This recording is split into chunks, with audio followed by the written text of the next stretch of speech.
ಇನ್ನು ಇರ್ಲಾರದು ಇರುವೆ ಬಿಟ್ಕೊಳ್ಳೋದು ಅಂತಾರಲ್ಲ, ಹಾಗೆ ಬಾಯಿ ಮುಚ್ಕೊಂಡು ಇರಬೇಕಾದಂಥ ಸಂದರ್ಭದಲ್ಲಿ ಇಲ್ಲ ಸರಿಯಾಗಿ ಮಾತನಾಡಬೇಕು, ಇಲ್ಲ ಈ ರೀತಿಯಾಗಿ ಮಾತನಾಡಬಾರ್ದು. ಯಾಕೆ ಅಂತಂದರೆ ನಟಿ ರಮ್ಯಾ ಕತೆ ನೋಡಿ. ನಟ ಕಮಲ್ ಹಾಸನ್ ವಿವಾದಾತ್ಮಕ ಹೇಳಿಕೆಯನ್ನು ಕೊಟ್ಟರೆ ಕನ್ನಡ ಭಾಷೆಯ ಪರವಾಗಿ ನಿಂತ್ಕೊಳ್ಬೇಕಾಗಿರುವಂತಹ ಮೇಡಮ್ ರಮ್ಯಾ ಅವರು ಕಮಲ್ ಹಾಸನ್ ಪರವಾಗಿ ನಿಂತ್ಕೊಳ್ತಾರೆ. ಕಮಲ್ ಬಹಿಷ್ಕಾರ ಸ್ವಲ್ಪ ಹೆಚ್ಚು ಅಲ್ವೇ ಅಂತಿದ್ದಾರೆ. ಏನು ಹೆಚ್ಚು ಅಲ್ಲ? ಕಮಲ್ ಹಾಸನ್ ಹೇಳಿರೋದು ದ್ರಾವಿಡ ಭಾಷೆಗಳ ಕುರಿತು.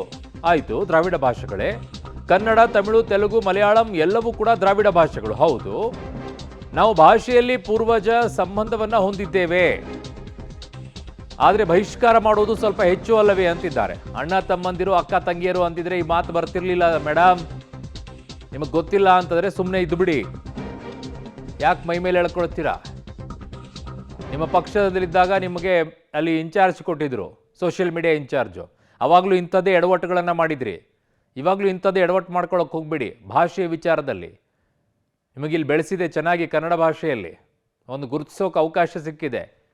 ಯಾಕೆ ಅವ್ರ ಪರವಾಗಿ ಮಾತನಾಡ್ತಾ ಇದ್ದೀರಾ ಅಂತ ಯಾರು ಕೇಳಲ್ವಲ್ಲ ಇವರಿಗೆ. ಅದಕ್ಕೆ ಹಿಂಗೆ ಆಗ್ಬಿಟ್ಟಿದ್ರು. ಅವ್ರು ಏನು ಮಾಡಿದ್ರು ನಡೆಯುತ್ತೆ. ಅವ್ರು ಒಂದು ಸ್ಮೈಲ್ ಕೊಟ್ಬಿಟ್ರೆ ಸಾಕು, ಎಲ್ಲ ಕಹಿ ಅಂತ ನಿಂತ್ಕೊಂಡು ಅದಕ್ಕೆ ಹಿಂಗೆ ಆಗೋದು ಕತೆ. ತಿರುಗಿ ಕೇಳಕ್ಕೆ ಶುರು ಮಾಡಿ ಇವ್ರನ್ನೂ ಹೇಳಿ ನೋಡೋಣ ಏನು ಅಂತ ಹೇಳ್ಬಿಟ್ಟು ಅದೇನೋ ವಂಶದ್ದೆಲ್ಲ ಹಾಕ್ಬಿಟ್ಟಿದ್ದಾರೆ ಭಾಷೆಯದ್ದು. ಹಾಂ ಹಾಂ ಹಾಂ ಹಾಂ ಪೂರ್ತಿ ಚೆನ್ನಾಗಿದೆ ಅವ್ರ ಲೆಕ್ಕಾಚಾರಗಳು. ನಿಮ್ಮನ್ನು ನಂಬ್ಕೊಂಡು ಏನಾದರೂ ಭಾಷೆಯ ವಿಚಾರದಲ್ಲಿ ನಿಂತುಬಿಟ್ರೆ ಅಷ್ಟೇ ಮಾರು ಹೋಗ್ಬಿಡ್ತೀರೇನೋ ನಮ್ಮನ್ನೆಲ್ಲ ನೀವು ಭಾಷೆಯ ವಿಚಾರದಲ್ಲಿ.